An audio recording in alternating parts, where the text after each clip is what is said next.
Hi everyone, I'm going to show you how the main worker placement board works in Club Manager using the prototype version here. Every single week of the Club Manager season, you get to place your staff into one of the many positions here, and of course then they can do some actions that will be relevant for you. Here's how it all works, and here's what all of the different actions are. So first of all, these are the staff in the prototype version. It's these hexagons. So I've got a yellow team and we've got a red team as well. So you would take turns placing your workers on the board. Let's say you put some into marketing, maybe you put one in the transfer market and one into first team training. Maybe the red team goes into scout report and tactical work, and they also go into transfer market for argument's sake. Then you resolve the actions on the board. And to resolve them, you go through them in numbered sequence. It doesn't really matter. But we'll start with marketing up here since it's number one. So in marketing, the yellow team has placed 2 members of staff. They then roll the marketing dice, and that tells them what their multiplier is for cash income.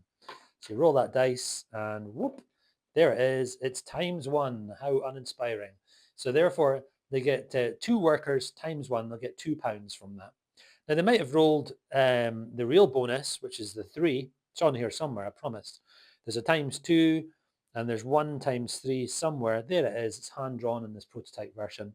Or more exotically, they could have drawn the prima donna icon. And if they'd rolled the prima donna icon, then they take the number of prima donnas in their squad. And here's an example of a prima donna card. Pritchard's a prima donna because he's got the money bags icon there. So let's say that the L team got 2 prima donnas. You take the 2 prima donnas you got and you multiply that number by 2 equals 4. Then you multiply it by the number of workers you placed there. So 4 times 2, they'd make an income of 8, which is a very juicy income indeed to make. So prima donnas can help you grow your income through marketing, but they have negative sides too. And we'll talk about that in another video. So that's how marketing works. The next one we're going to look at is the Scout Report card.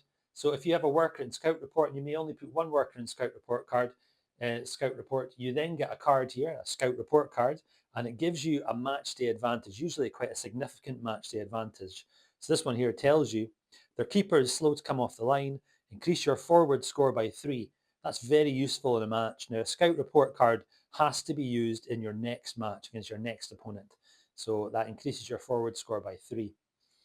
Now, tactical work here is similar to Scout Report card, but they're not usually as strong an effect.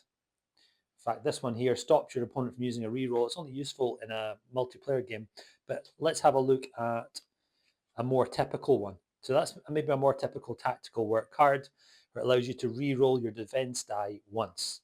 Now, you need to watch the video on how to play matches in Club Manager to make total sense of that.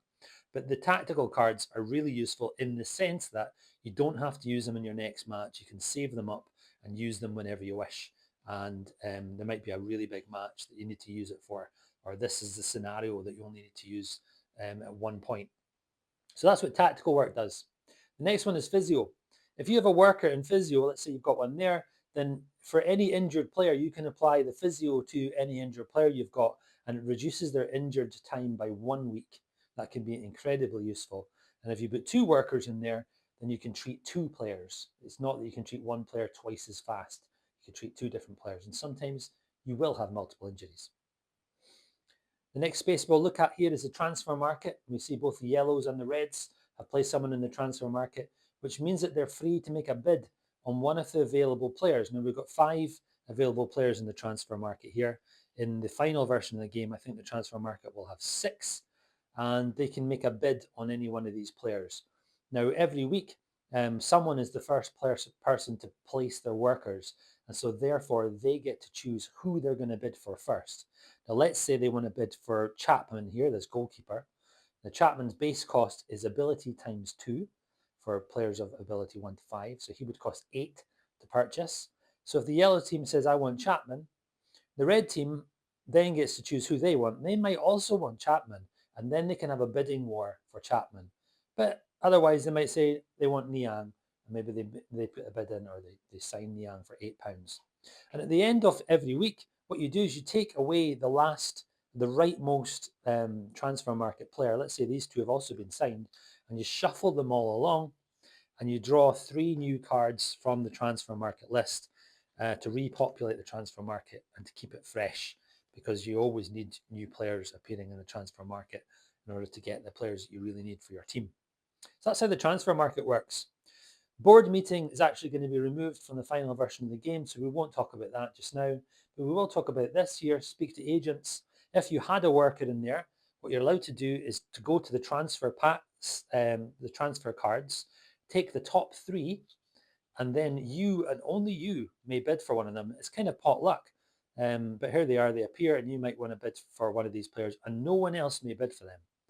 Now, you might put two into Speak for Agents, and then you can look at the top 6 cards, and you and only you can bid for them. So that is a good option as well. And later on in the game, there might be a time you want to use the Super Agent feature. That's where you place 4 workers in there. And if you place 4 in there, you may go through the entire set of transfer market cards and find the player that you really want and sign that player for your club. That's what the Super Agent feature does. Let's move on to this one here, Youth Scouting. It's like a progress bar. Same here with first team training. They're both progress bars, and we'll look at team morale in just a few minutes too. So in Youth Scouting, for every worker you place here, you move forward 1 space, and you want to get to the space here of +1. And when you reach the +1 space, you can, if you choose, take the top card from the youth players set and decide whether or not to sign that player.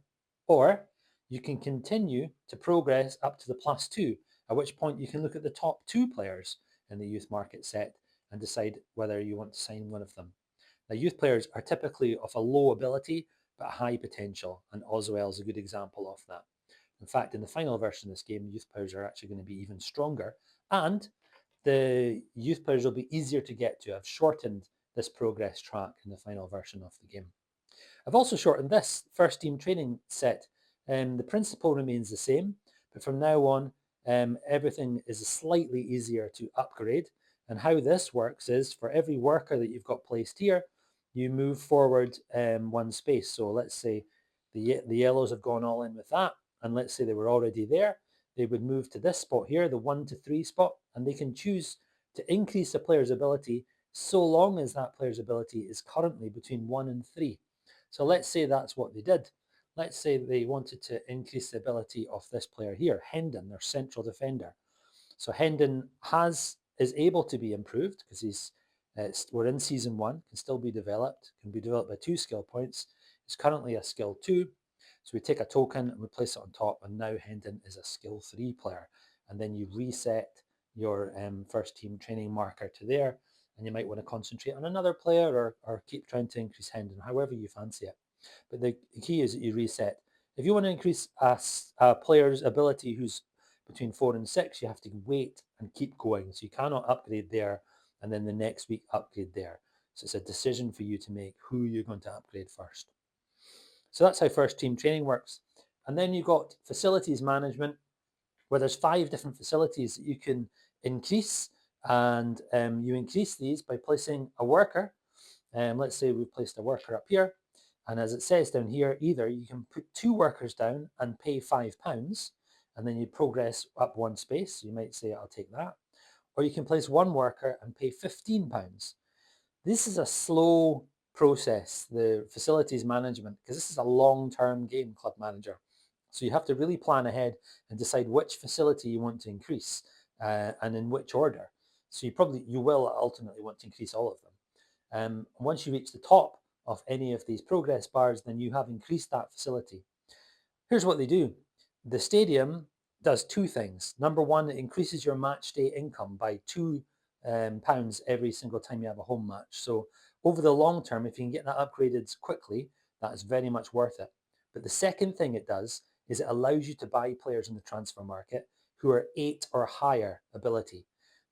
You will not survive in Division 1, probably, unless you manage to upgrade your stadium first. And I can tell you that from harsh experience. The next one here is extra staff. So you might see that I'm placing the staff on the board. You start the game with only 3. If you were to increase your number of staff by reaching the top of that progress bar, then you have 4 staff members to place every week.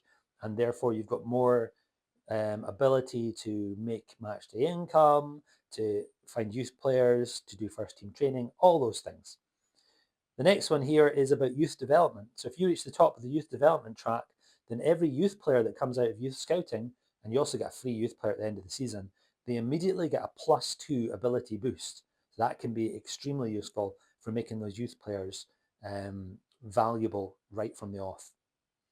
Physio allows you to decrease the severity of injuries you receive from the post-match dice.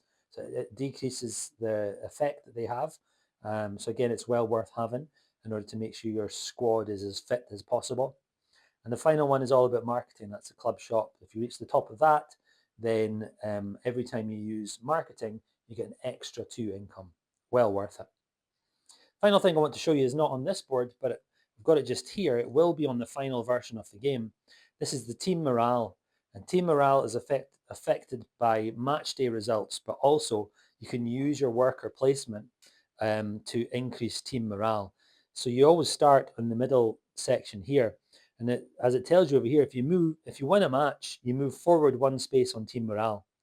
If you lose a match at home, you move back 2 spaces. And if you lose a match away, you move back 1 space. And what you don't want to do is end up in the -1 spaces. There's 2 of them, as you can see. And what that means is if you're in one of those spaces when a match kicks off, your opponent immediately gets a chance card. Or if you reach the top of morale, you immediately get a chance card. I call these a confidence card because a team that's high in confidence is likely to do better, even if they're inferior to their opponent. Now you can affect your position on the morale, as it says here, by placing 1 worker and paying £5, and that moves you 1 space forward. There's times when you'll absolutely want to do that. If you're having a hard season, you don't want to make it worse by giving your opponent free chances at goal. So that is the run through of the worker placement board in Club Manager. I hope you've enjoyed it. Please watch the other videos in this channel.